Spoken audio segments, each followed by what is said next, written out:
6장 수백 명의 사람들. 마네트 박사의 조용한 거처는 소호 광장에서 그리 멀지 않은 조용한 길모퉁이에 있었다.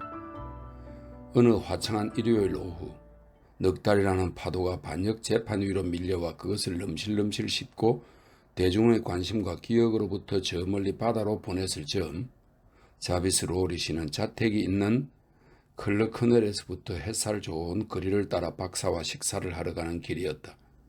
그는 몇 차례 일에 빠져 정신없이 보내다가 박사와 친구가 되었고, 이 조용한 길모퉁이는 그의 삶에서 햇살 가득한 양지였다. 이 화창한 일요일, 로리 씨는 세 가지 습관상의 이유에서 이른 오후에 소호를 향해 걸어가고 있었다.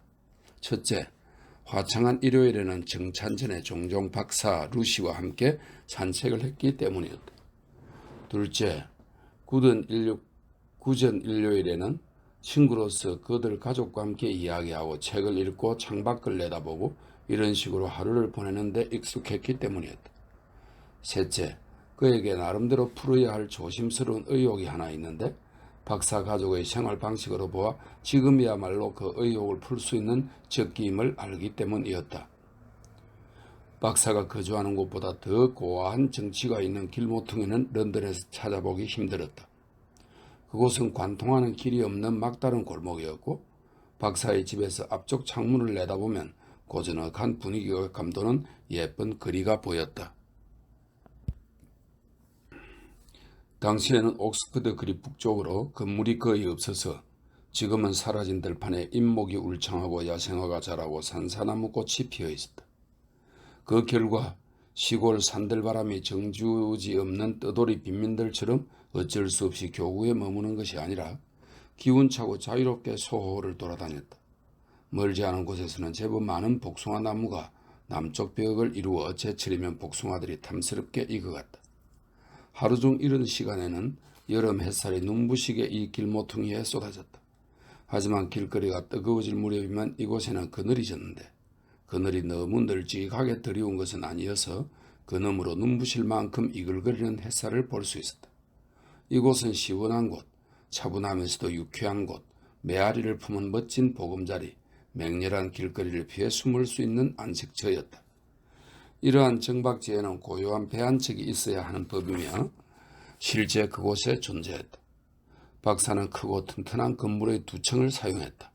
그 건물에서는 몇 가지 업종이 낮 동안 행해진다고 했으나 어느 날이고 소리가 들린 적은 드물었고 밤이면 모두가 그곳을 떠났다.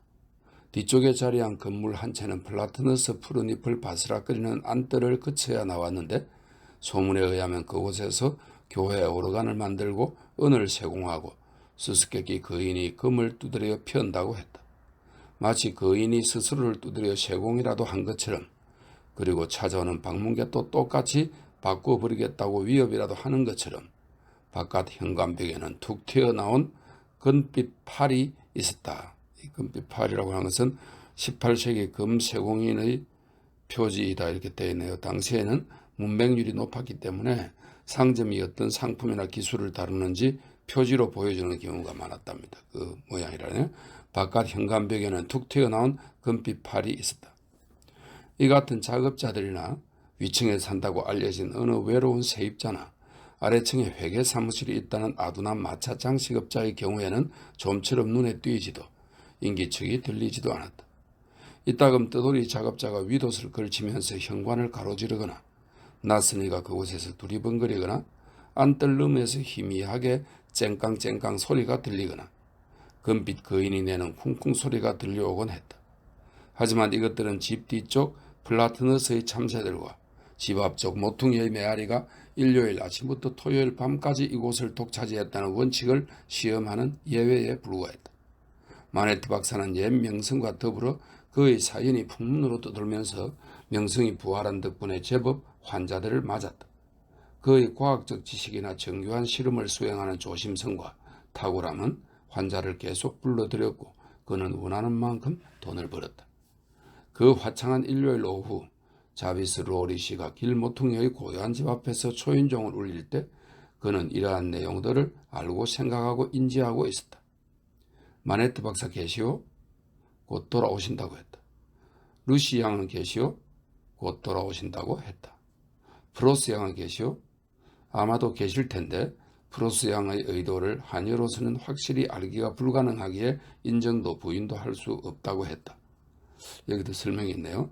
당시 예법에 따르면 손님이 중상류층 가정을 초대 없이 방문했을 경우 주인은 본인의 부재 여부를 선택할 수 있었다. 집에 없다는 것은 손님을 맞을 의향이 없다는 완곡한 표현이었다. 이런 관습은 18세기 중반에 시작되어 1940년대까지 이어졌다. 이렇게 되어 있네요. 내 집처럼 편한 곳이니 그냥 위층에 올라가 보겠어. 박사의 딸은 자신의 모국에 대해 아는 바가 전혀 없었지만 모국의 가장 유용하고 바람직한 특징 중 하나인 적은 것으로 많은 것을 이루어내는 재능을 타고난 듯 보였다. 가구는 더없이 소박했지만 딱히 가치는 없어도 취향과 안목이 돋보이는 소소한 장식들이 수없이 깃들여져 있어 보는 이를 즐겁게 했다. 가장 큰 물건부터 가장 작은 물건에 이르기까지 말이다. 모든 사물들의 배치와 색깔의 안배, 소소한 절제와 섬세한 손길과 맑은 눈과 뛰어난 분별력이 빚어낸 우아한 다양성과 대조, 이 모든 것이 그 자체로 너무나 조화로울 뿐 아니라 그 주인을 생생히 드러내고 있어 로리 씨가 방을 둘러보며 서 있자니 의자와 탁자가 지금은 그에게 너무나 익숙해진 그 독특한 표정을 지으며 이렇게 물어보는 듯 했다. 마음에 드세요?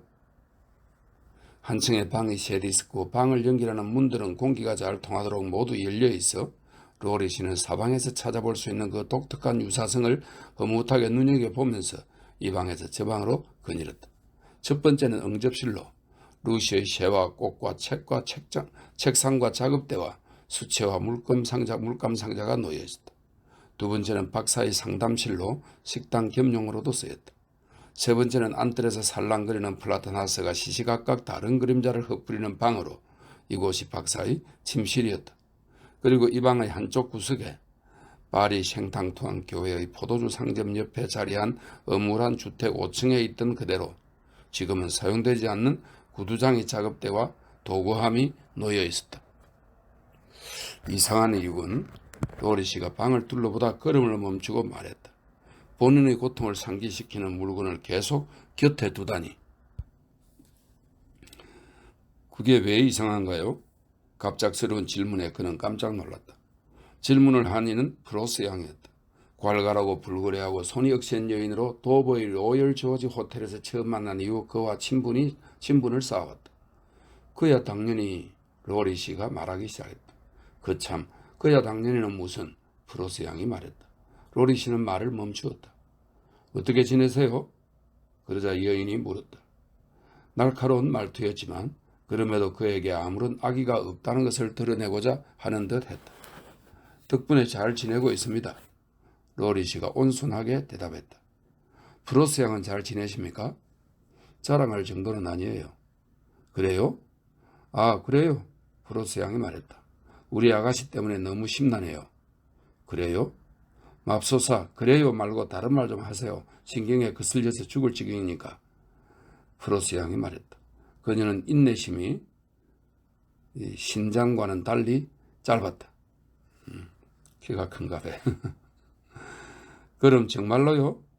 로리 씨가 수정하여 말했다. 정말로요도 마음에 안 들지만 그나마 낫네요. 네, 너무 심란해요. 이유를 여쭤봐도 될까요? 아기씨가 상대할 가치도 없는 사람들이 수십 명씩 이곳에 아기씨를 찾아온단 말이에요. 프로스 양이 말했다. 정말로 수십 명이 그런 목적으로 찾아온다고요? 수백 명이요. 프로스 양이 말했다. 이 여인의 특징은 그녀 이전이나 이후에 살았던 일부 사람들과 마찬가지로 언제든 자기가 처음 했던 주장이 의문이 제기되면 그것을 과장하는 것이었다. 저런, 로리 씨가 말했다. 이것이 그가 생각할 수 있는 가장 안전한 대꾸였다. 우리 사랑하는 아기씨가 10살 때부터 저는 아기씨를 데리고 살았어요. 정확히 말하면 아기씨가 저를 데리고 살면서 보수를 지급한 거죠. 법정에 대고 맹시하건대 제가 아무 보수 없이도 저는 아기씨를 건사할 능력이 됐다면 절대로 보수 따위는 받지 않았을 거예요. 이건 정말로 힘든 일이에요. 프로스 양이 말했다. 무엇이 정말로 힘든 일인지 정확히 이해하지 못한 채 로리 씨는 고개를 저었다. 그는 이 중요한 신체 부위를 마치 어디에나 딱 들어맞는 요정 망토처럼 활용했다. 우리 귀여운 아기씨가 상대할 가치라고는 손톱만큼도 없는 온갖 사람들이 언제고 불쑥불쑥 나타난다니까요. 프로스 양이 말했다. 로리 씨가 처음에 이 일을 벌였을 때 제가 처음에 이 일을 벌였다고요, 프로스 양? 아니에요. 아기씨의 아버지를 되살려 놓은 게 누군데요? 오, 그걸 처음으로 치신다면 로리 씨가 말했다. 끝은 아니잖아요. 안 그래요? 제 말은 처음에 로리 씨가 이 일을 벌였을 때도 충분히 힘들었다고요. 그렇다고 마네트 박사님한테 무슨 흠이 있는 건 아니에요. 단지 그분한테 이런 따님이 과분하다는 측면은 있지만 그게 딱히 박사님 잘못은 아니죠. 천지를 뒤져도 이런 따님이 과분하지 않을 사람은 없을 테니까요. 하지만 박사님이 되살아난 이후로 사람들이 우글우글 버글버글 나타나서 우리 아기씨의 애정을 제게서 빼앗아가는 건 정말 2배, 3배로 힘들다고요. 로리 씨는 프로스 양이 질투심이 강하다는 것을 알고 있었지만 또한 이때쯤 되자 그녀가 별난 행동 이면으로는 오직 여성들 사이에서만 발견되는 이타적 존재라는 것도 알고 있었다. 오직 순수한 애정과 흠모의 대상을 위해 자신은 이제 잃어버린 젊음과 결코 갖지 못했던 아름다움, 불운하게도 이루지 못했던 성취, 암담한 인생에 한 번도 비치지 않았던 눈부신 희망에 기꺼이 헌신하는 존재들.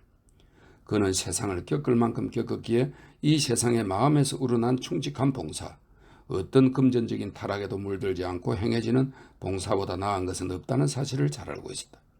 그는 이것을 너무나 귀히 여겼기에 그가 마음속에 그린 응보의 서열도에서 정도의 차이는 있으나 우리는 모두 그런 서열을 매긴다. 이렇게 관로에 되어 있고요. 프로스 양은 자연적으로든 인위적으로든 그녀와는 비교가 안 될 정도로 잘 차려입은 텔슨 은행의 계좌를 보유한 수많은 숙녀들보다 훨씬 하급 천사들 가까이에 자리하고 있었다. 우리 아기씨의 상대가 될 만한 남자는 예전에도 앞으로도 한 명밖에 없어요. 프로스 양이 말했다. 바로 내 동생 솔로몬이죠. 그 애가 살면서 실수만 안 했어도. 또 시작이었다. 로리 씨가 프로스 양의 개인사를 알아본 결과 그녀의 남동생 솔로몬은 누나의 전 재산을 투자 미천으로 탕진하고 아무런 양심의 가책 없이 그녀를 영원한 빈곤 속에 내버린 냉혹한 건달이었다. 솔로몬에 대한 프로스 양의 한결같은 믿음은 위의 사소한 실수로 조금 깎이긴 했지만 로리 씨에게 꽤 중요한 문제였고 그녀에 대한 호의적인 평가에서 나름대로 무게를 지니고 있었다. 어쩌다 보니 지금 저희 둘만 있고 또 둘 다 실물을 보는 사람들이니 그들이 다시 응접실로 돌아와 다정하게 자리를 앉을 때 그가 말했다. 좀 여쭙겠습니다. 박사님이 루시와 이야기하면서 구두 만들던 시절에 대해 언급한 적이 없나요? 아직? 없어요. 그런데도 저 작업대와 도구들은 곁에 두고요. 아, 프로스 양이 고개를 흔들면서 대답했다. 그렇다고 그분이 마음속으로도 언급하지 않았다고는 말 못하죠. 박사님이 그때에 대해 많이 생각하는 것 같습니까? 그래요. 프로스 양이 말했다. 당신이 상상하기로는 로리 씨가 말을 시작했을 때 프로스 양이 바로 잘라 말했다. 저는 상상 같은 건 안 해요. 상상력이 전혀 없어요. 그럼 정정하겠습니다. 당신이 추측하기로는 추측은 하시죠. 가끔은 이따금 하죠. 프로스 양이 말했다. 당신이 추측하기로는 로리 씨가 밝은 눈에 반짝이는 웃음기를 머금고 그녀를 다정하게 바라보며 말을 이었다. 마네트 박사에게 이 긴 세월 동안 간직해온 나름대로의 견해가 있는 것 같습니까? 본인이 왜 이렇게 억압당했는지 그 이유라든가 어쩌면 본인을 억압한 사람의 이름이라든가 거기에 대해 제가 따로 추측한 건 없어요. 아가씨가 제게 얘기해 준 것 말고는요. 그 얘기란 건 아가씨 생각으로는 있는 것 같대요. 제가 이런 질문을 드린다고 언짢아하지 마십시오. 저는 그저 실물을 보는 우둔한 사람이고 당신도 실물을 보는 분이니까요. 우둔하다고요? 프로스 양이 차분하게 물었다. 그런 겸손한 형용사를 괜히 사용했다고 후회하면서 로리 씨가 대답했다. 아니 그럴 리가요. 다시 일로 돌아가서 우리 모두가 확신하는 것처럼 그분이 죄를 지었을 리 만무한데 마네트 박사님이 그 질문을 한 번도 언급하지 않은 게 희한하지 않습니까? 저한테 말고요. 비록 그분이 10수년 전에 저와 일 때문에 그래했고 지금은 서로 친밀한 관계이긴 하지만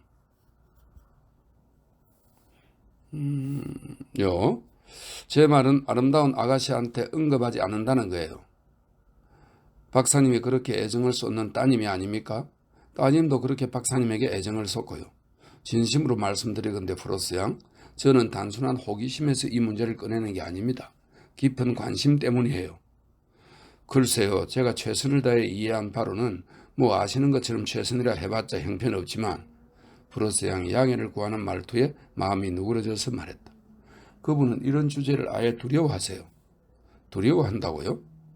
그분이 왜 그러는지 제 생각에 명백한 것 같은데요. 끔찍한 기억이잖아요. 그뿐 아니라 정신 이상도 그것 때문에 생긴 거고요. 본인이 어떻게 제정신을 잃었는지 또는 어떻게 되찾게 됐는지는 모르는데 다시 그런 일이 발생하지 않으리라고 확신하기가 어렵겠죠? 제 생각엔 그것 하나만으로도 썩 유쾌한 주제는 아닐 것 같은데요. 이것은 로리 씨가 기대했던 것보다 더 심오한 대답이었다. 맞습니다. 그가 말했다. 다시 생각하기 두렵겠죠. 하지만 프로스 양, 마네트 박사가 내면에 그것을 내내 억누르고 있는 것이 과연 좋은 일일까 하는 의문을 마음에서 떨칠 수가 없어요. 실제로 이런 의문과 때때로 이것으로 생기는 불안감 때문에 지금 당신과 대화를 나누는 것이고요. 어쩔 도리가 없어요. 프로스 양이 고개를 저으며 말했다. 그 주제를 건드리는 즉시 박사님 상태는 악화될 거예요. 그냥 놔두는 편이 나아요. 간단히 말해 좋든 싫든 그냥 놔두어야 해요. 때때로 그분은 고요한 한밤중에 일어나 방안을 이리 걸었다 저리 걸었다 이리 걸었다 저리 걸었다 그러세요. 위층에 있는 우리 귀에 다 들리거든요. 그럼 아가씨는 이제 알죠.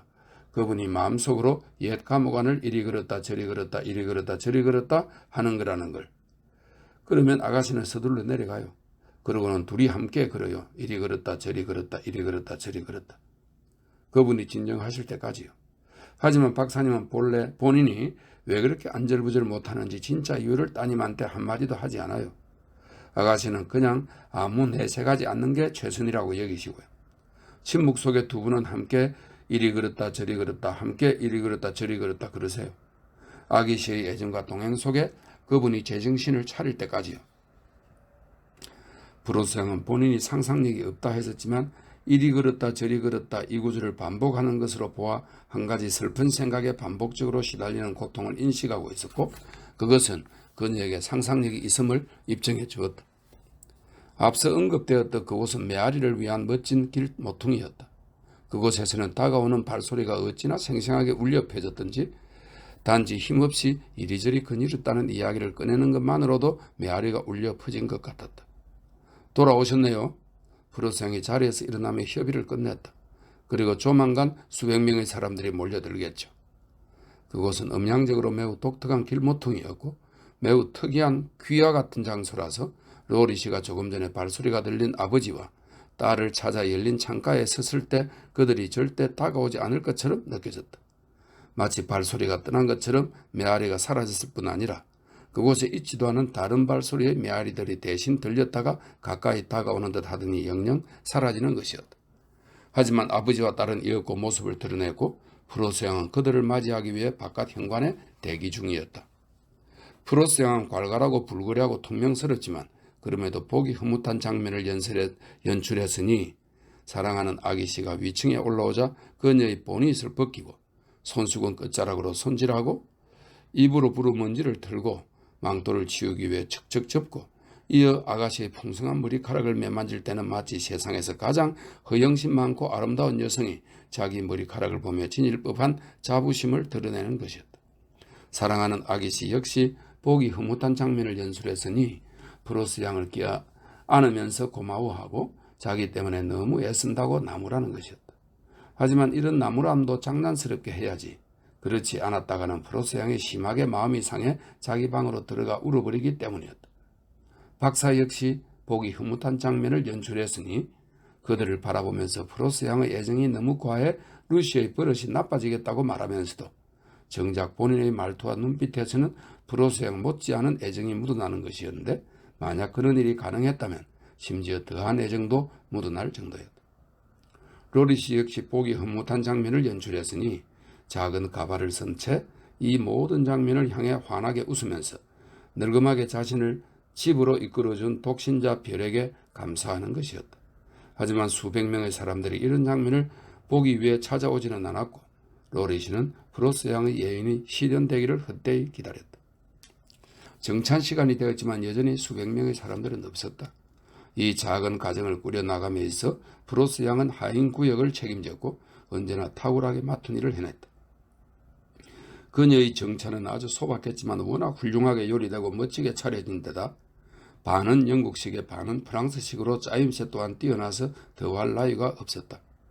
프로스 양의 친교는 철저히 실용적이어서 그녀는 실링이나 방크라운 면잎에 자신에게 요리 비법을 전수해줄 빈곤한 프랑스인을 찾아 소호와 인근 지역을 샅샅이 뒤진 터였다. 이처럼 쇠락한 갈리아의 아들 딸로부터 그녀가 워낙 놀라운 비법들을 얻어낸 덕에 그 집에서 한의로 일하는 안악과 소녀는 그녀를 마법사나 신데렐라의 데모점으로 생각했다. 닭 한 마리, 토끼 한 마리, 텃밭의 채소 한두 가지를 가져오게 해선 우리가 원하는 대로 바꾸어 버렸으니까. 프로스 양은 일요일에는 박사의 식탁에서 함께 식사했지만 다른 요일에는 알려지지 않은 시간대에 하인 구역이나 2층에 있는 본인의 방, 아기시 외에는 아무도 들어가보지 못한 푸른 방에서 먹기를 고집했다. 이날에는 아기시의 유쾌한 얼굴과 그녀를 즐겁게 하려는 유쾌한 노력에 응답하여 프로스 양도 상당히 긴장을 풀었고 따라서 정찬 역시 몹시 유쾌했다. 이날은 숨막히게 후덥지근한 날이어서 정찬이 끝난 뒤 루시는 포도주를 플라트나스 아래로 가져가 야외에 앉아있자고 제안했다. 만사가 그녀에게 달려있고 그녀를 중심으로 돌아갔기 때문에 그녀는 플라트나스 아래로 나갔고 그녀는 특별히 로리시를 위해 포도주를 내갔다. 언제부턴가 그녀는 로리시를 위해서 술 따르는 역할을 자처한 터라 그들이 플라트너스 아래 앉아 이야기를 나눌 때 계속해서 그의 잔을 채워주었다. 그들이 함께 이야기를 나누는 동안 신비에 쌓인 집들의 뒷면과 모서리가 그들을 훔쳐보았고 플라트너스도 머리 위에서 나름대로 그들에게 속삭였다. 여전히 수백 명의 사람들은 모습을 드러내지 않았다. 그들이 플라트너스 아래 앉아있을 때 다네이 씨가 모습을 드러내긴 했지만 그는 한 명일 뿐이었다. 마네트 박사는 그를 친절하게 맞았고 루시 역시 그랬다. 하지만 프로스 양은 갑자기 머리와 온몸이 쑤신다면서 집 안으로 들어가 버렸다. 그녀는 드물지 않게 이런 증상에 시달렸는데 친밀한 대화에서 그녀는 이것을 경련 발작이라 불렀다. 박사는 최상의 상태였고 유난히 젊어 보였다. 이런 순간이면 그와 루시의 닮은 점이 더욱 도드라졌다. 나란히 앉아 그녀는 아버지의 어깨에 기대고 그는 딸의 의자 등받이에 팔을 얹고 있을 때 그들의 닮은 점을 찾아보는 것은 몹시 흐뭇한 일이었다. 박사는 드물게 활기를 띠며 다양한 주제에 관해 온종일 이야기하고 있었다. 참, 마네트 박사님, 플라트너스 아래 앉아있을 때 다네이 씨가 말했다. 그는 대화 중인 화제와 관련해 자연스레 말을 꺼냈는데 마침 그들은 런던의 오래된 건물에 관해 이야기를 나누던 중이었다. 런던 탑을 제대로 보신 적이 있습니까? 이것은 영국 런던에 있는 옛 감옥으로 오랫동안 국사범의 감옥으로 쓰였던 그 템즈강에 있는 거죠. 런던 탑을 제대로 보신 적이 있습니까? 루시와 함께 가보긴 했지만 그냥 가볍게 들른 거였죠. 흥미로운 것이 가득하다는 걸 알 정도로만 둘러보았어. 그게 다예요. 기억하시다시피 저는 그곳에 가본 적이 있습니다. 다네이가 미소를 지으며 말했지만 다소 붕괴한 듯 얼굴이 붉어졌다. 하지만 상황이 달랐고 그곳을 제대로 둘러볼 만한 상황은 아니었죠. 제가 그곳에 있을 때 사람들이 흥미로운 이야기를 해주었습니다. 무슨 이야기였나요? 루시가 물었다. 일꾼들이 그곳을 일부 개조하던 중 오래된 지하 감옥을 발견했는데 수십 년 전에 지어졌다가 잊힌 곳이었습니다. 그곳 내벽은 죄수들이 새긴 글, 날짜, 이름, 한탄, 기도 등 이 돌마다 빽빽했답니다. 이 새긴 글이 돌마다 빽빽했답니다. 한쪽 벽 모서리의 주춧돌에 이미 처형된 것으로 짐작되는 어떤 죄수가 마지막 작품으로 글을 새겨놓았는데 세 글자였대요. 보잘것없는 도구로 허둥지둥 손을 떨며 새긴 것이었습니다. 처음에는 DIC인 줄 알았는데 나중에 더 자세히 살펴보니 마지막 글자가 G로 밝혀졌죠. 그런 머리 글자를 가진 죄수는 기록으로도 이야기로도 전해진 바가 없었기에 과연 이름이 무엇이었을지 헛된 추측만 무수히 나왔습니다. 이었고 그 글자들이 머리 글자가 아니라 dig라는 온전한 단어가 아니냐는 의견이 나왔어요. dig는 파다라는 뜻의 영어 단어라고 하네요. 그런가? 글자가 새겨진 곳의 아래쪽 바닥을 산산이 훑었더니 어떤 돌인지 기와인지 포석 조각인지 그 아래 흙 속에 재로 변한 종이와 재로 변한 작은 가죽 상자 혹은 가방이 뒤섞여 있더랍니다. 그 미지의 죄수가 뭐라고 썼는지는 앞으로도 알 길이 없겠지만 그는 무언가를 써서 간수의 눈에 띄지 않게 숨겨두었던 것이죠. 아버지, 루시가 외쳤다. 편찮아 보이세요. 박사가 손으로 머리를 감싸고 갑작스레 뻘떡 일어났기 때문이었다. 그의 태도와 표정은 그들 모두의 간담을 서늘하게 했다. 아니 루시 괜찮다. 굵직한 빗방울이 떨어져서 놀란 것뿐이란다. 안으로 들어가는 게 좋겠구나. 박사는 그의 순식간에 원래 태도를 되찾았다. 실제로 굵직한 빗방울이 떨어지고 있어서 그는 손등에 떨어진 빗방울을 보여주기도 했다. 하지만 언급된 발견과 관련해서는 한마디도 하지 않았고 그들이 집에 들어갔을 때 로리시의 실무적인 눈에 실제일지도 상상일지도 모를 무언가가 감지되었다. 박사가 찰스 다네일을 향할 때 그의 얼굴에 드러난 표정이 예전에 법정 복도에서 찰스 다네일을 향했을 때와 똑같은 기이한 표정이라는 것이었다. 하지만 박사는 워낙 순식간에 원래 태도를 되찾아서 로리시는 본인의 실무적인 눈을 의심했다. 그가 현관의 금빛 거인의 팔 아래 멈춰 서서 자기는 아직 앞으로도 그럴지 모르겠지만 사소한 놀라움에 단련되어 있지 않다고, 그래서 빛 때문에 놀랐다고 그들에게 해명했을 때 그 거인의 팔도 박사보다 더 듬직하진 않았다. 다과 시간이 되자 프로스 양이 또 한 차례 경련 발작을 겪으며 차를 준비했다. 하지만 여전히 수백 명의 사람들은 없었다. 카튼 씨가 설렁설렁 들르긴 했으나 그래봤자 2명에 불과했다. 찌는 듯이 후덥지근한 밤이었다. 문과 창문을 모두 열고 앉았지만 그들은 열기 때문에 녹초가 되었다. 다과가 끝났을 때는 모두들 창문 한 곳으로 자리를 옮겨 잔뜩 흐린 석양을 바라보았다. 루시는 아버지의 곁에 앉고 다네이는 그녀의 곁에 앉고 카튼은 창가에 기대었다. 길고 휘인 커튼이 길모퉁이에 휘몰아친 뇌우 돌풍에 휩쓸려 천장에서 유령 날개처럼 나부겼다. 굵고 묵직한 빗방울이 아직도 간간히 떨어지는군요. 마네트 박사가 말했다. 폭풍이 느리게 다가오나 봅니다. 그래도 확실히 다가오죠. 카튼이 말했다. 그들은 나직하게 말했다. 무언가를 지켜보며 기다리는 사람들이 대부분 그러하듯, 그리고 어두운 방 안에서 번개가 치기를 지켜보며 기다리는 사람들이 항상 그러하듯, 길거리는 폭풍이 몰아치기 전에 피할 곳을 찾아 걸음을 재촉하는 사람들로 몹시 분주했다. 메아리를 위한 멋진 길모퉁이에는 오고 가는 발소리가 메아리 쳤지만 실제로 그곳에서 생긴 발소리는 아니었다. 사람들이 무수한데 그런데도 적막하다니. 그들이 얼마간 귀 기울였을 때 다네이가 말했다. 인상적이지 않아요, 다네이 씨? 루시가 물었다. 때때로 저녁에 이곳에 앉아있으면 어떤 상상을 하게 돼요. 하지만 오늘 밤에는 어리석은 상상의 그림자만으로도 오싹한 기분이 드네요. 모든 것이 어둡고 숙연해서. 저희도 오싹한 기분을 느껴볼까요? 어떤 상상인지 알고 싶군요. 여러분에게는 시시하게 보일 거예요. 이런 공상은 만들어낼 때만 인상적인 것 같아요. 다른 사람들에게 이야기해서는 안 되죠. 때때로 저녁에 이곳에 홀로 앉아 귀를 기울이고 있으면 바깥에서 울리는 메아리들이 머지않아 우리 삶 속으로 들어올 모든 발소리들의 메아리처럼 느껴지는 거예요. 만약 그렇게 된다면 언제나 엄청난 궁중이 우리 삶 속으로 들어오겠군요. 시드니 카튼이 특유의 침울한 태도로 끼어들었다. 발소리는 끊임없이 이어졌고 서두르는 기색도 더더욱 급박해졌다. 길모퉁이에는 사람들의 발소리가 메아리치고 다시 메아리쳤다. 어떤 발소리는 창문 아래에서 난 듯했다. 어떤 발소리는 방 안에서 난 듯했다. 어떤 것은 다가오고 어떤 것은 멀어지고 어떤 것은 뚝 끊기고 어떤 것은 아예 사라졌다. 전부 멀찍한 길거리에 있었고 단 하나도 보이는 곳에 없었다. 이 모든 발소리들이 우리 모두에게 다가올 운명인가요? 마네트 양? 아니면 우리가 이것들을 나누어 가지게 되나요? 저도 몰라요, 다네이 씨. 어리석은 상상이라고 말씀드렸는데도 굳이 물어보셔서 대답한 것뿐이에요. 그런 상상에 잠길 때면 저는 혼자였어요. 그러고는 그것들이 언제나 제 삶에 그리고 아버지의 삶에 들어올 사람들의 발소리라고 상상하곤 했죠. 제가 그것들을 제 삶에 받아들이겠습니다. 카튼이 말했다. 저는 아무 질문도 아무 조건도 없습니다. 거대한 군중이 우리를 향해 돌진하고 있군요. 마네트양 저들이 보입니다. 번갯불 속에서요. 번개가 친 뒤 그가 마지막 말을 덧붙였다.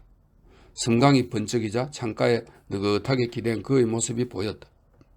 소리도 들리는군요. 쾅쾅 천둥이 울리자 그가 다시 덧붙였다. 저들이 몰려오네요. 빠르게 거세게 맹렬하게. 그가 묘사한 것은 포효하면서 휘몰아치는 빗줄기였고 그의 이야기도 끊겼다. 그 속에서는 어떤 목소리도 들리지 않았으니까. 그 샘 빗줄기와 함께 기억에서 잊히지 않을 천둥과 번개가 몰아쳤다. 자정에 달이 떠오를 때까지 굉음과 불빛과 물줄기가 잠시도 멈추지 않았다. 세인트폴 성당의 큰 종이 맑게 갠 대기 속에 한시를 알렸을 때 로리 씨는 장화와 랜턴으로 무장한 제리의 호위를 받으며 클러크넬을 향해 기갓길에 올랐다. 소와 클러크넬 사이에는 인적이 드문 구간이 있어 로리 씨는 노상 강도에 대비해 항상 제리에게 이 일을 맡겼는데 평상시라면 2시간 전에 이루어졌을 일이었다. 정말 대단한 밤이었네, 로리 씨가 말했다. 마치 죽은 사람도 무덤에서 일으킬 듯한 밤이었어. 저는 한 번도 못 봤습니다. 날이 앞으로도 볼 일이 없을 거고요. 그런 일이 일어나는 밤이라니요? 제리가 대답했다. 안녕히 가시오, 카튼 씨. 은행원이 말했다. 안녕히 가시오, 다네이 씨. 우리가 다시 이런 밤을 보게 될까 싶소. 다 함께. 어쩌면 그러리라. 어쩌면 포효함에 휘몰아치는 거대한 군중이 그들을 향해 돌진하는 것 역시 보게 되리라. 네, 이렇게 해서 제6장 수백 명의 사람들이 끝이 났습니다. 7장 도시의 귀족나리.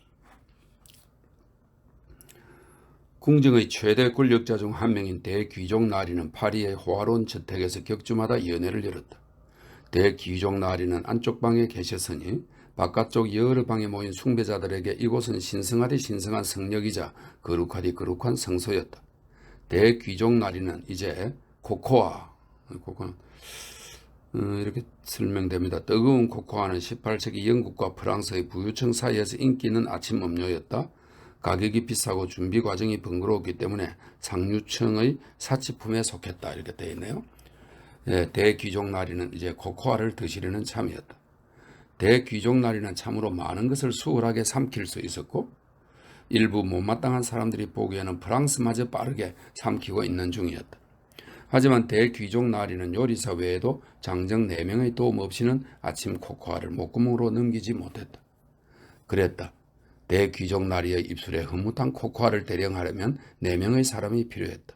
4명 모두 화려한 장식으로 번쩍번쩍했고 그중 대장은 주머니에 금시계가 최소 2개는 있어야지 그것보다 적으면 살 수가 없었으니 그것은 고귀한 분들을 모방한 것이자 대귀족나리가 선보이신 고상한 풍습이었다. 여기도 설명이 있습니다. 18세기에는 시계의 정확성이 떨어졌기 때문에 경제적으로 여유가 있는 사람들은 2개를 지니고 다니면서 정확한 시간을 추측했다. 이렇게 되어 있네요. 첫 번째 시종은 코코아 단지를 신성한 안전으로 들고 갔고 두 번째 시종은 해당 용도에 쓰이는 고급스러운 도구를 이용해 초콜릿을 휘저어 거품을 냈으며 세 번째 시종은 은혜로운 냅킨을 준비했고 금식에 2개를 지닌 네 번째 시종은 코코아를 따랐다. 대귀족나리의 경우 코코아 시종들 중 한 명이라도 줄어들면 찬란한 하늘나라의 고귀한 신분을 유지하는 게 불가능했다. 만약 천박하게도 그의 코코아를 시중드는 인원이 3명에 불과하다면 가문의 명예에 짙은 얼룩이 질 것이었다. 2명에 불과하다면 그냥 죽어버릴 것이었다. 대귀족나리는 희극과 그랜드 오페라가 매력적으로 상연된 곳에서 어젯밤에 가벼운 만찬을 들고 오신 터였다. 대귀족나리는 대부분의 밤에 매혹적인 일행과 가벼운 만찬을 들러 나갔다. 대귀족나리는 얼마나 정중하고 감수성이 풍부하신지 지루한 국정이나 국가 기밀을 다룰 때 희극과 그랜드 오페라가 프랑스 전체의 요구보다 그에게 훨씬 큰 영향을 미쳤다. 프랑스로서는 행복한 상황이었으니 비슷한 은총을 받은 모든 국가들이 늘 그러하리라. 예컨대 나라를 팔아먹은 유쾌한 스튜어트 치하의 에스칸 시대의 영국이 늘 그러했듯이, 여기 스튜어트는 프랑스 루이 14세에게서 비밀리에 보조금을 받은 스튜어트 왕조의 찰스 2세를 말한다고 합니다. 유쾌한 스튜어트 치하의 에스칸 시대의 영국이 늘 그러했듯이 대귀족 나리는 전반적인 공무에 대해 진실로 고귀한 생각 하나를 품고 있었으니 그것은 만사가 그냥 저절로 흘러가게 내버려 두자는 것이었다. 개별적인 공무에 관해서는 또 다른 진실로 고귀한 생각을 품고 있었으니 모든 것이 그의 뜻대로 흘러가야 한다는, 자신의 권력과 호주머니에 이바지해야 한다는 것이었다. 쾌락에 관해서는 전반적이든 개별적이든 진실로 고귀한 생각을 또 하나 품었으니 세상이 쾌락을 위해 만들어졌다는 것이었다. 그의 규율서는 다음과 같았다. 대귀족 나리께서 말씀하시길 땅과 거기에 충만한 것이 다 내 것이로다. 이건 성경 시편 24편 1절에 나오는 구절을 변형해서 적어놓은 것이라네요. 하지만 대귀족 나리는 그의 사적 문제와 공적 문제 모두에서 저속하게도 재정난이 발생한 것을 서서히 인식하게 되었다. 그리고 이 두 영역의 문제에서 그는 부득이하게 징세도급인과 동맹을 맺었다. 이 부분은 징세도급인은 프랑스 혁명 전에 왕실의 세금 징수인이라네요. 소작농과 노동자 계층으로부터 과도한 세금을 징수했으며 다수가 막대한 부를 쌓아 귀족 자기와 영지를 사기도 했답니다. 그래서 세금의 일부를 자기가 먹는 거네. 부득이하게 징세도급인과 동맹을 맺었다. 공적 재정의 경우에는 대귀족 나리가 이끄는 대귀족 나리가 아는 게 도통 없어서 그럴 역량이 되는 사람에게 맡겨야 했기 때문이었고, 사적 재정의 경우에는 징세도급인은 부유하고 대귀족 나리는 수세대에 걸친 사치와 향락으로 인해 점점 가난해지고 있기 때문이었다. 그리하여 대귀족 나리는 누이가 거칠 수 있는 가장 저렴한 의복이자 눈앞에 다가온 수녀용 대의를 물리칠 시간이 아직 남아있을 때 누이를 수녀원에서 빼내 매우 부유하지만 가문은 보잘것없는 징세도급인에게 상품으로 하사한 터였다. 문제의 징세도급인은 격에 맞게 금빛 사고가 꼭대기에 달린 지팡이를 들고 지금 바깥쪽 방에서 다른 이들과 어울리고 있었으며 수많은 인간들이 그 앞에서 굽실거렸다. 다만 대귀족 나리의 혈통인 우울한 인간들은 언제나 예외였으니 그의 아내를 비롯해 그들은 더없이 거만하게 그를 업신여기고 깔보았다. 징세도급인은 사치스러운 남자였다. 그의 마구간에는 말이 30필, 저택에는 남자 하인이 24명 있었으며 6명의 몸종이 아내의 시중을 들었다. 자신은 어디에서든 가능하기만 하면 약탈과 수탈밖에 안 한다고 공공연히 드러낸 점에서 징세도급인은 그의 결혼관계가 사회윤리에 어떤 식으로 이바지했건 최소한 그날 대귀족 나리의 저택에 참석한 인사들 가운데 가장 진실성 있는 인물이었다. 이유인즉 비록 그 방들이 보기에는 아름답고 당대의 안목과 솜씨를 최대한 발휘해서 온갖 장식을 해놓았지만 실제로는 건전한 일이 벌어지는 곳이 아니기 때문이었다. 도처에 존재하는 누더기와 나이트캡 차림의 헛수아비들과 연관지어 생각했을 때 관로에 이렇게 됐네요. 그리 멀리도 아니었다. 양극단에서 거의 같은 거리에 위치한 노틀담의 막루에서 두 곳이 다 보였으니까. 이 양극단에 대한 설명은 부유층의 자택이 위치한 파리 남서쪽과 빈민가가 위치한 동쪽을 의미한답니다. 그곳은 극도로 불편한 일이 벌어지는 곳이었다. 물론 대귀족 나리의 저택에서 이것을 자기 일로 여기는 사람이 있을 때의 이야기이지만 군사 지식이 결핍된 육군 장교들, 배에 관해 아무것도 모르는 해군 장교들, 공무 개념조차 없는 공무원들, 눈빛이 음탕하고 입이 경박하고 삶은 더 경박한 최악의 속물 건성을 지닌 철면피 성직자들, 하나같이 각자의 소명에 철저히 무능했고 하나같이 각자의 소명의 적임자인 듯 지독하게 거짓말을 해댔지만 하나같이 가깝든 멀든 대귀족 나리의 집단에 속한 자들이었고 그리하여 무엇든 이속을 챙길 수 있는 공직자리를 부당하게 꿰차고 앉은 자들이었다. 이런 사례는 숱하게 많았다. 대귀족 날이나 국가와 직접적인 관련은 없지만 마찬가지로 모든 현실적인 일과 동떨어진 자들이나 지상의 진실한 목적지를 향해 곧은 길을 따라가는 삶과 동떨어진 자들 역시 막상막하로 넘쳐났다. 존재하지도 않는 흑우의 질병을 고치는 섬세한 치료법으로 떼돈을 번 의사들은 대귀족 나리의 대기실에서 기품 있는 환자들을 향해 미소 지었다. 국가에 스며든 자질한 해악들을 처리할 온갖 해법을 다 찾았다면서도 한 가지 죄악이라도 진덕이 뿌리 뽑을 해법만은 찾지 못한 이론가들은 대귀족 나리의 연회에서 누구든 귀만 기울이면 횡설수설 떠들어댔다. 은으로 세상을 새로 지으면서 카드로 바벨탑을 사 하늘에 닿고자 하는 믿음 없는 철학자들은 대귀족 나리가 버려놓은 이 멋진 파티에서 연금술에 눈독을 들이는 믿음 없는 화학자들과 이야기를 나누었다. 이 놀라운 시대에 무릇 교양 있는 집안 출신이란 것은 인간이 자연스레 관심을 가질 만한 모든 사안에 대해 무관심해지는 결실로 알려진 바 더없이 교양 있게 자란 세련된 신사들은 대귀족 나리의 저택에서 이 같은 극도의 피로감을 나무랄 데 없이 선보이고 있었다. 이처럼 다양한 저명인사들이 파리의 세련된 사교계에 얼마나 멋진 가정을 뒤로하고 왔던지 여기에 모인 대귀족 나리의 추종자들 가운데 그 고상한 무리의 절반은 좋게 차지할 첩자들은 이 천체를 누비는 천사들 중에서 태도로나 외모로나 본인이 어머니라고 인정하는 부인을 단 한 명도 쉽게 가려내지 못했으리라. 실제로 성가신 존재를 이 세상에 내놓는다는 단순한 행위, 그 자체만으로는 어머니라는 이름을 실현하지 못하는 행위를 제외하면 유행에 민감한 상류 사교계에는 이런 개념이 존재하지 않았다. 농부 아낙네들이 유행에 뒤떨어진 아이들을 곁에 두고 키우는 동안 매력 넘치는 예순 할머니들은 20살 때처럼 차려입고 음료를 홀짝거렸다. 여기에 대한 설명입니다.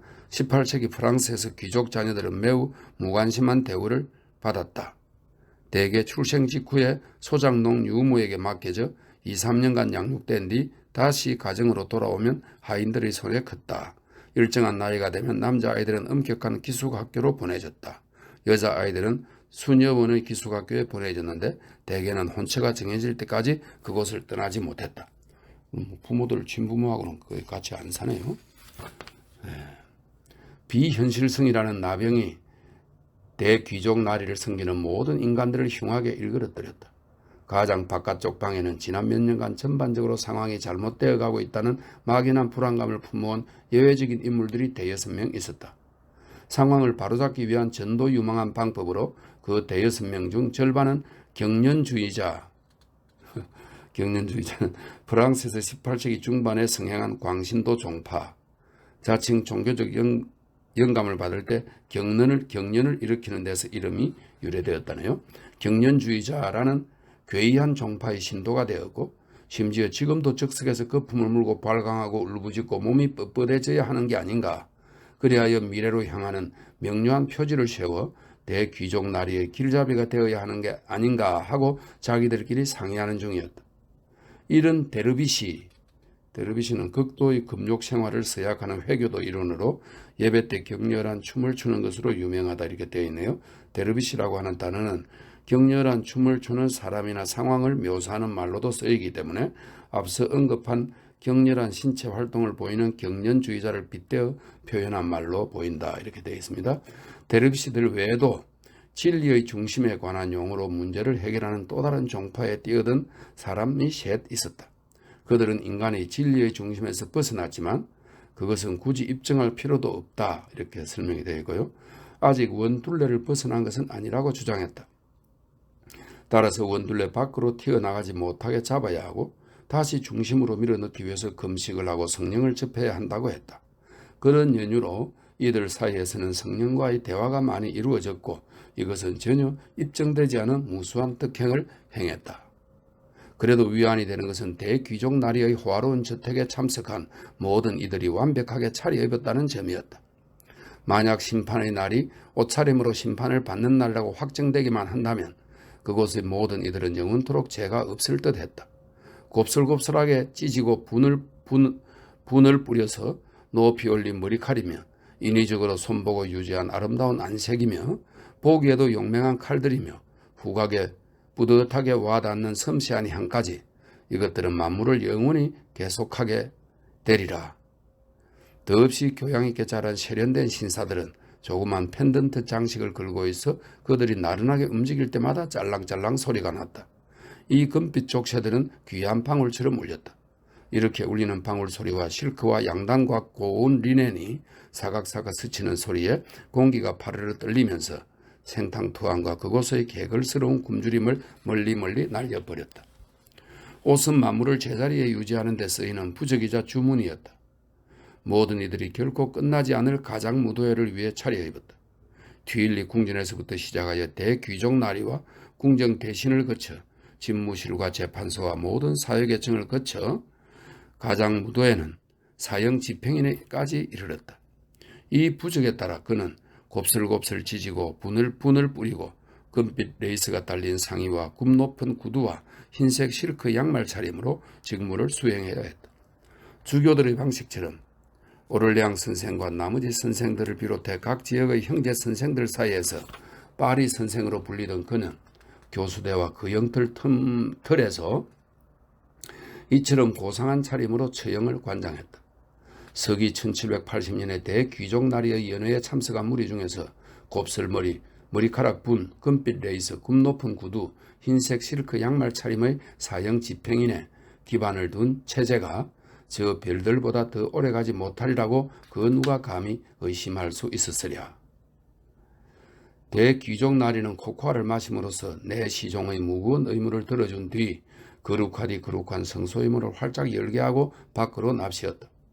그러자 다들 어찌나 공손하고 어찌나 굽실굽실 알랑거리고 어찌나 비굴하고 어찌나 천하게 복종하든지 육신으로나 정신으로나 엎드려 절하는 것으로 말하자면 천국을 위해 남겨둘 것이 없을 정도였다. 어쩌면 대귀족 나리의 추종자들이 천국을 찾지 못하는 이유 중에는 이런 것도 포함되었으리라. 여기에서는 약조의 말을 저기에서는 미소를 하사하고 이 행복한 노예에게는 속삭여주고 저 노예에게는 손을 흔들어주면서 대귀족 나리는 사근사근하게 여러 방을 지나 변방지역인 진리의 원둘레까지 납시었다. 이어 그곳에서 몸을 돌려 되돌아갔고 적절한 시간이 지난 뒤 코코아 요정들에 의해 성력이 굳게 닫힌 채 그는 더 이상 모습을 드러내지 않았다. 쇼가 끝나자 공기 중의 떨림은 작은 폭풍이 되었고 귀한 방울들이 짤랑짤랑 울리며 아래층으로 내려갔다. 이내 그곳에는 그 많던 사람들 중에 단 한 명만 남았다. 그는 겨드랑이에 모자를 끼고 손에는 코 담뱃갑을 들고 출구를 향해 느릿느릿 거울 사이를 지났다. 당신을 바치도록 하지. 그가 나가던 길에 마지막 문에 멈춰 서서 성역 방향을 바라보며 말했다. 악마에게. 그 말과 함께 그는 발에서 먼지를 털어내듯 손가락에서 코담배를 털어냈고 이어 조용히 아래층으로 내려갔다. 그는 60가량의 남자로 옷차림이 훌륭했고 태도는 그만했다. 얼굴은 우아한 가면 같아서 투명하도록 창백한 낯빛에 뚜렷하게 드러난 이목구비 하나로 굳은 표정이었다. 코는 아름다운 모양이었지만 양 콧구멍의 끝이 아주 살짝 집혀 있었다. 이 두 개의 눌린 곳 또는 온푹한 곳에 얼굴이 드러내는 미미한 변화가 유일하게 깃들어 있었다. 때때로 이곳은 고집스럽게 색이 변하기도 했고 가끔은 희미한 맥박 같은 것에 의해 팽창하거나 수축하기도 했다. 그럴 때면 얼굴 전체에 배신의 표정 그리고 잔인함의 표정이 드러났다. 주위에서 살펴보면 이런 표정을 도와주는 것에는 너무 일자에다 가느다란 눈매나 인매도 있었다. 그럼에도 전반적인 인상으로 보자면 잘생긴 얼굴이었고 두드러진 얼굴이었다. 이 얼굴의 주인은 아래층으로 내려가 안뜰에서 마차를 타고 출발했다. 연회에서 그와 이야기를 나눈 사람은 별로 없었다. 그는 조금 떨어져 서 있었고 대귀족 나리는 좀 더 살가운 태도를 보이면 좋았을 텐데 그러지 않았다. 상황이 이러다 보니 평민들이 그의 말들 앞에서 흩어지는 광경, 종종 그의 치일 뻔하다가 간신히 벗어나는 광경이 그에게는 흡족한 듯 했다. 그의 마부는 마치 적에게 돌진하듯 마차를 몰았지만 이런 광분의 질주 앞에 주인의 얼굴이나 입술에는 제지하려는 기색이 전혀 없었다. 이 귀먹은 도시와 입막은 시대에도 때때로 소리내어 항의가 이루어지기도 했는데 보도도 없는 좁은 길에서 험하게 마차를 몰아대는 귀족들의 포악한 관습이 일반 서민들을 잔인하게 위험에 빠뜨리고 불구로 만든다는 것이었다. 하지만 이 일에 대해 제고할 만큼 관심을 가진 이는 드물었고 다른 모든 사항과 마찬가지로 이 경우에도 비천한 인간들은 각자 알아서 어려움을 벗어나는 수밖에 없었다. 참 미친 듯이 들컹대고 달가락대면서 그리고 오늘날에는 이해하기 쉽지 않은 비인간적이고 배려심 없는 형태로 마차는 도로를 내달려 모퉁이를 돌았다. 여자들은 그 앞에서 비명을 지르고 남자들은 마차에 치일새라 서로를 끌어당기고 아이들을 끌어당겼다. 결국 분수 옆 길 모퉁이를 휩쓸던 중 바퀴 하나가 갑자기 소름 끼치게 덜컹하더니 이어 여러 사람의 비명소리가 크게 울렸고 말들이 앞발을 쳐들었다가 뒷발을 쳐들었다가 난리였다. 말들만 불편하게 굴지 않았더라면 마차는 아마도 멈추지 않았을 것이었다. 알려진 바처럼 마차들은 종종 다친 이들을 내버려 둔 채 계속 질주하곤 하였으니 그러지 못할 이유가 없자는가. 하지만 급에 질린 하인이 허둥지둥 마차에서 내렸고 20개의 손이 말꼬피를 붙던 터였다. 뭐가 문제냐? 후작이 냉정하게 밖을 내다보며 말했다. 나이트캡을 쓴 키다리 사내 한 명이 말바꿈 사이에서 어떤 꾸러미를 집어 분수대 바닥에 내려놓고 흙탈물 속에 주저앉은 채 야생 짐승처럼 목 놓아 울부짖기 시작했다. 송구합니다, 후장님. 누더기 차림의 순종적인 남자 한 명이 말했다. 어린애입니다. 저자는 왜 저런 불쾌한 소리를 내는 것이냐? 저자의 아이냐? 송구합니다, 후장님. 안타깝게도 그렇습니다. 분수는 조금 떨어진 곳에 있었다. 도로가 그 지점에서 10 내지 12제곱야드 넓이의 공간으로 트이기 때문이었다. 키다리 사내가 갑자기 땅에서 벌떡 일어나 마차를 향해 달려오자 후작은 즉각 칼자루에 손을 대었다. 애를 죽였어. 사내가 머리 위로 양팔을 쳐들고 그를 응시하면서 격한 절망감 속에 외쳤다. 죽었다고요. 사람들이 모여들어 후작을 쳐다보았다. 그를 쳐다보는 수많은 눈에는 경계심과 간절함 외에 다른 감정은 드러나지 않았다. 위협이나 분노도 눈에 띄지 않았다. 또한 사람들은 아무 말도 없었다. 맨 처음 비명을 지른 이후로는 다들 조용했고 지금도 그랬다. 앞서 말한 순종적인 남자의 목소리는 극도로 고분고분함 속에서 단조롭고 무기력했다. 후작이 그들 전부를 쑥 훑어보았다. 마치 그들이 구멍에서 기어나온 시궁쥐에 불과하다는 것. 후작이 지갑을 꺼냈다. 참으로 특이하군, 그가 말했다. 어떻게 니놈들은 자기 자신이나 자식들을 챙기지 못하는 건지 번번이 꼭 한 놈씩 길에서 걸리적거린단 말이야. 니놈들 때문에 내 말이 어떤 해를 입었을지 어떻게 알겠어. 자, 저자한테 이걸 주어라. 그는 하인이 줍도록 금전 한 입을 던졌고 모두가 떨어지는 금전을 눈으로 쫓으면서 목을 앞으로 내밀었다. 기다리 사내가 더없이 썸뜩한 목소리로 다시 울부짖었다. 죽었다고요. 또 다른 남자가 곧바로 도착하여 그를 제지했고 나머지 사람들은 길을 비켜주었다. 남자를 보자 불행한 사내는 그의 어깨에 쓰러져 흐느끼며 울부짖으면서 분수를 가리켰다. 그곳에서는 몇몇 여인들이 아무 미동 없이 꾸러미를 내려다보며 근처에서 가만가만 움직이고 있었다. 하지만 그들 역시 남자들처럼 조용했다. 알고 있네, 알고 있어. 늦게 온 남자가 말했다. 용기를 내게, 가스파르. 저 가엾은 어린 것은 사는 것보다 저렇게 죽는 게 나아. 아무 고통 없이 한순간에 죽었자는가? 한 시간인들 행복하게 살았겠는가? 어이, 거기 자네는 철학자군. 후작이 미소를 띠며 말했다. 이름이 뭔가? 드파르주라고 불립니다. 하는 일은 포도주 상인입니다, 후장님. 그걸 줍게. 철학자 겸 포도주 상인. 후작이 금전 한 입을 더 던지며 말했다. 쓰고 싶은 대로 쓰게. 거기 말들은 어때? 아무 이상 없나? 마치 어쩌다가 흔한 물건을 깨뜨리고 물건값을 치렀으며 그를 능력이 되는 신사 같은 태도로 후작은 군중을 한 번 더 거들떠 보지도 않고 등받이에 몸을 기댄 채 막 떠나려던 참이었다. 그때 동전 하나가 마차 안으로 날아들어 바닥에 짤랑 떨어지면서 느닷없이 그의 평온함을 흩뜨렸다. 멈춰라, 후작이 말했다. 말을 멈춰. 어떤 놈이 던졌어? 그는 포도주 상인 드파르주가 조금 전에 서 있던 자리를 쳐다봤다. 하지만 그곳에서는 가련한 아버지가 바닥에 얼굴을 댄 채 엎드려 있었고 그의 곁에 서 있는 이는 까무잡잡하고 건장한 여인으로 뜨개질 중이었다. 개자식들, 후작이 말했다. 하지만 차분한 목소리였고 코 위의 움푹한 곳을 빼고는 표정도 그대로였다. 어떤 놈이든 아주 가까이 마차로 깔아문 게 이 세상에서 없애버리겠어. 아주 기꺼이 마차로 깔아먹은 게 없애버리겠어. 어떤 놈이 마차에다 던졌는지 알기만 하면, 그리고 그 괘씸한 놈이 근처에 있다면 바퀴로 지리게 해주지. 그들은 워낙 겁에 질린 처지였는데다 이런 자가 법의 테두리 안팎에서 그들에게 어떤 짓을 할 수 있는지 워낙 오랫도록 그 고된 경험을 했던 터라 누구 하나 목소리를 내지도 손을 들지도 심지어 눈을 들지도 못했다. 남자들 중에는 아무도 없었다. 하지만 뜨개질을 하며 서 있던 여인만은 흔들림 없는 눈빛으로 후작의 얼굴을 쳐다보았다. 이것을 눈치채는 것은 위신에 맞지 않았으므로 그의 경멸적인 시선은 그녀를 무시했고 다른 시궁지들도 전부 무시했다.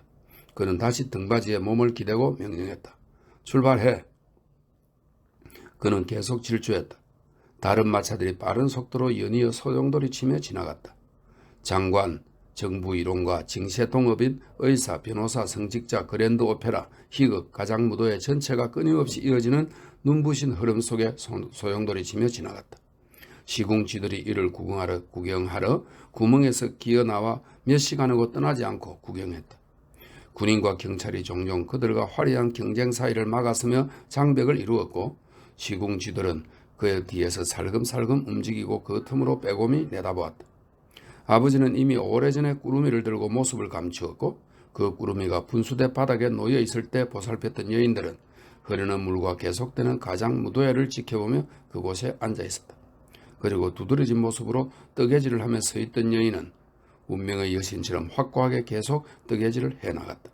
분수의 물이 흘렀고 그생 강물이 흘렀고 낮이 흘러 저녁이 되었고 규칙에 따라 도시의 수많은 삶이 죽음으로 흘러갔고 세월은 어떤 사람도 기다려주지 않았고 시궁지들은 다시 컴컴한 구멍에서 서로 바싹 붙어 잠들었고 가장무도회는 만창장에서 환히 빛났고 그렇게 만물이 자연스레 흘러갔다.